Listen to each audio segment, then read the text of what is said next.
Hey guys, Tim the Toolman Cook back here from All Seasons Maintenance in East Central Alberta, Canada. Welcome back to our channel where we define what it means to be a successful entrepreneur as a modern handyman, where we share tips and tricks, successes and failures on our road to financial freedom. So welcome back guys to another Tool Time gear review, the video series where I get to talk about things that I like to do. Toys I like to play with, and tools I like to buy. Just an excuse to talk about toys.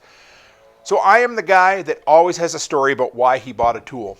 Matter of fact, I like to talk about things that are well engineered, to the point where I couldn't stop telling my wife how much I loved the new microwave we got because of the simple button function on it.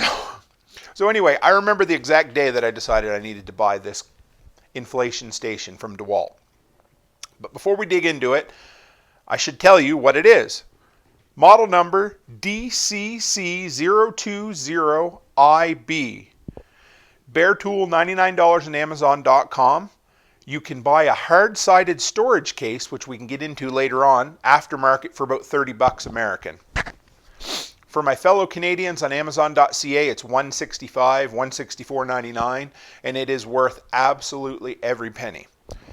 So, a couple of months ago, my stupid little pancake compressor, which I think is just out of frame over there, a little blue one I got at Canadian Tire. For all you Canadians, you know the quality some of their stuff is.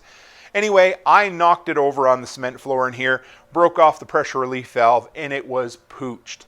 So I wanted to get a new one, and I really had my eye on the Dewalt cordless 60 volt, I guess 3.5 gallon pancake compressor, but they wanted like 600 bucks for that thing. I thought, well, I probably could justify it. Just let the wife get another dog or cat or something, and we can work something out. Anyway, I just said, nah, I just bought the cordless air nailer. I really didn't have a need for another portable compressor. I'm going to get an upright, big shop compressor for in here eventually, and I just didn't need it. But what I did need was something small for inflating tires all the time. I seem to get flats in my zero turn all the time. And that's where this guy come in. So I have to say something about Dewalt engineers. They must use real-world situations and real-world people to test their products, because the more I use this, the more I love it. They spent some time figuring out what was needed to be built on this kind of product, and they built it. It's simple, it does what it needs to do, and that's all it does. And I couldn't be any happier with it. So I'm going to dig in a little bit to what the features are on it. So one of the main features that I found so far, well, the big selling feature is it can run off 3 power supplies, so 20 volt or 60 volt Dewalt batteries, 12 volt DC power with a cigarette lighter adapter supplied, and 110 volt AC power, which I really have no use for, but it doesn't come with the power supply cord. I thought it probably did. It looked like it did in the advertising. Then you get the box and you read with microscopic print with magnifying glasses, does not come with AC power cord. So if you're looking for an AC power cord, you got to buy it aftermarket. And I've seen some complaints about it being a little expensive. I really don't see why you'd ever need this, because the thing will run for a day and a half, it seems, on a 5 amp hour battery. You really don't need the AC power, but if you need that option for whatever reason, something to think about. So it has basically 2 types of inflation. It has high pressure and high volume. High pressure on this side for filling up your tires, and high volume on this side for filling up inflatable air mattresses, kids' inflatable toys, which I've already put away this year for the pool. So I didn't get a chance to test this, but I watched a lot of other people's tests, and the high inflation, the high volume side works really well. I turned it on just to see how it would work. But what I really got this for was for filling up tires. So, let's dig in a little bit more on the high pressured side. So on this side here, it's absolutely built well. That's the length of your hose that comes off there. Very flexible, very heavy duty rubber. I'm sure it's going to be good in the real cold temperatures. What I absolutely love on this is the all brass screw-on chuck. So it's not like those chintzy little $15 Walmart compressors that you either hold on, push on, and pray they stay while you're sitting in the car, or them little tiny flip down plastic levers that you break off the first time you sneeze on them. This guy here will let you screw it on, set your PSI, and then hop back in your truck so you don't get hit by a car on the interstate while you're pumping up a flat tire. This is a perfect match for the Victor tire plug kit that I had a couple of months ago. For 15 bucks, you can plug it on the side of the road, pump it up, and not have to even bother with it. You could have it filled and back on the road faster than you can get the donut off underneath your car. On the end here, I'll show you this. That's where they store the handy dandy 12 volt power supply, which would be great because then it wouldn't require you to store it with a battery. For long-term trips, this is going to be my go-to inflation station backup compressor. You need to have something. We take probably once a year, like a 2-week road trip across the country to different places. And, you know, pair this with the tire plug kit and you're really good to go. Unless you have a massive tire failure, you're almost never going to have to use your spare. This beast without a battery weighs just under 3 pounds, so it's not super heavy. It is just a little bulky, so it would be nice to have that soft, hard-sided case that you could throw it in. A little big to fit under some back seats, but you know, I might keep a smaller one for day-to-day driving, but I'm going to have this for my long-term trips, absolutely. You know, good old rubberized handles around any of the brake points wherever you dropped it. 2 sets of rubber feet down here, 2 more on the back if you have to lay it down. So one complaint I heard people say is the battery doesn't fit really well. Well, I have a 5 amp hour 20 volt battery in there and it fits perfect. Feet still sit sturdy, but like I said, some people wanted to put the 60 volt flex volt battery in there. No problem, works great, you know, pop it in there, but then you sit it down and it's a little rocky. Well, that's why they put the 4 feet on the back. You lay it down instead of stand it up. But honestly, for the run time on a normal 20 volt battery, that's all I need. So slap that in there and let's show you a little bit about what it looks like when you turn it on. So you hit the power button right here and everything lights up. It is beautifully backlit, super easy to see even in pitch dark. I turned the light off in here to test it out. You have the middle button right here, which sets it between, I don't know, looks like Medusa's hair or something. It's a symbol to tell you that it's on the high volume side. Hit it back, and this is where it sets your PSI. So this acts like a PSI indicator or pressure gauge. So when you screw that onto your tire, it's going to tell you digitally how much pressure is in the tire. But the absolute single best feature on here is the scroll wheel setting for PSI.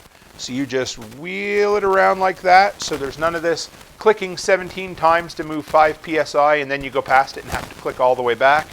It's literally a dial up, a dial down, and that's all there is to it. There's a play pause button in the center. Once you have your desired PSI, you hit the button. Takes a second. I can still talk to you. I'm sure you can still hear me. Not as loud as some of them. And then it's off like that. Pretty simple. The last button I thought was the most useless at first until I tested it. So basically, there you are. It is yet another onboard LED light, which basically takes very little battery power. And I thought, why did they do that? Same with the little cordless air nailer. I thought, I have no need for that. Then I turned all the lights off in here, hooked it up to the back tire on my zero-turn mower, turned that light on, and it's absolutely perfect. So if it's in the middle of the night, you got a flat tire on the side of the road and it's dark, that's all you need to light up your work area. Turn it on, hop back in the truck while it airs up. I got a bunch of footage you'll see interspersed throughout this video. Different tests I did.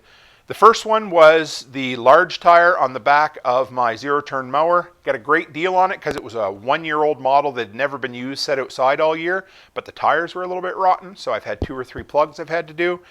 And actually yesterday I went out to go mow again and had a slight flat tire.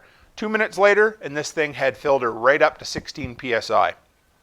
So from absolutely flat, drained every bit of air out, just over 2 minutes, 2.5 minutes, fully inflated tire. My little pancake compressor or hot dog compressor wouldn't even have been filled up yet.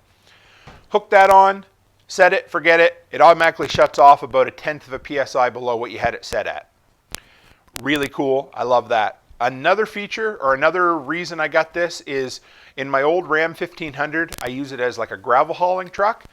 So when you're driving day to day, I like to keep about 30, 32 PSI in it because, you know, the tires aren't too heavy and you get a little bit of cushion that way. But when I'm hauling big, heavy loads, I like to top up the PSI to around 40. So I thought, man, that's a big tire. It's a lot of air to put in it. So I hooked this up, set the nice, beautiful screw-on brass chuck. It said 33 PSI at the moment. Set that to 40, turn it on, just over 2 minutes and it inflated it up. So I could do all 4 tires in under 10 minutes, absolutely. And it works absolutely perfect. One other cool feature that I've kind of found about as I used it, you screw on that brass chuck and then turn it off about a quarter of a turn.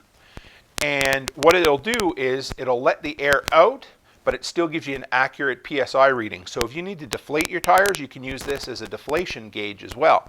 And once you get to where you want it, just screw it off quickly and you're there. So what are the downsides to this? Like I said, not a whole heck of a lot. One thing a lot of people I'd read in some other reviews mentioned was this high volume pressure hose. I mean, it's well built. You can feel the wire in it, but it's kind of floppy and this guy kind of sticks out in all the wrong places. Not the end of the world, but it's worth maybe taking him off because you're not going to need him ever in an emergency. Storing him away with your, say, with your inflatable tools and hauling it out when you need it in the spring. Yeah, I wouldn't leave it on there at all, but whatever. On the end here, you have the needle for filling up a basketball. It's very secure. Leave it. It screws right in to this chuck right here. It's a little bulky.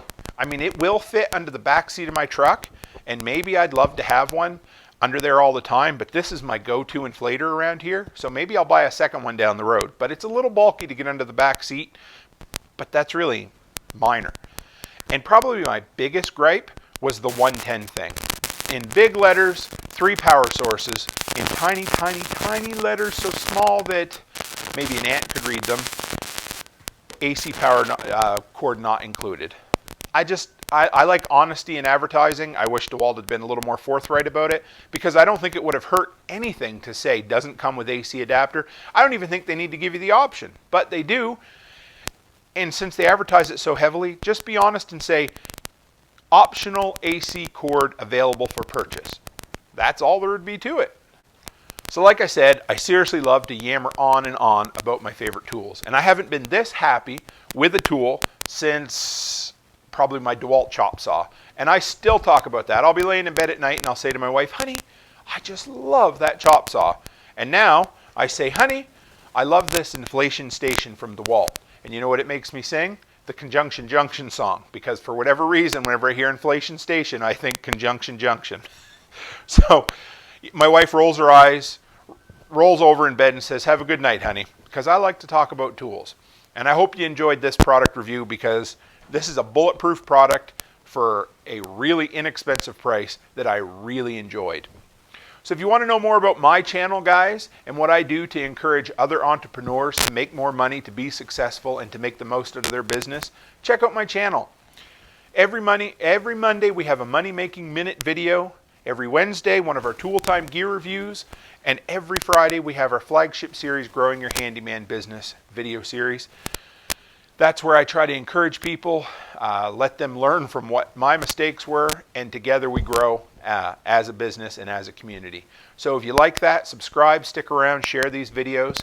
And as always, guys, stay happy, stay healthy, and have a great week.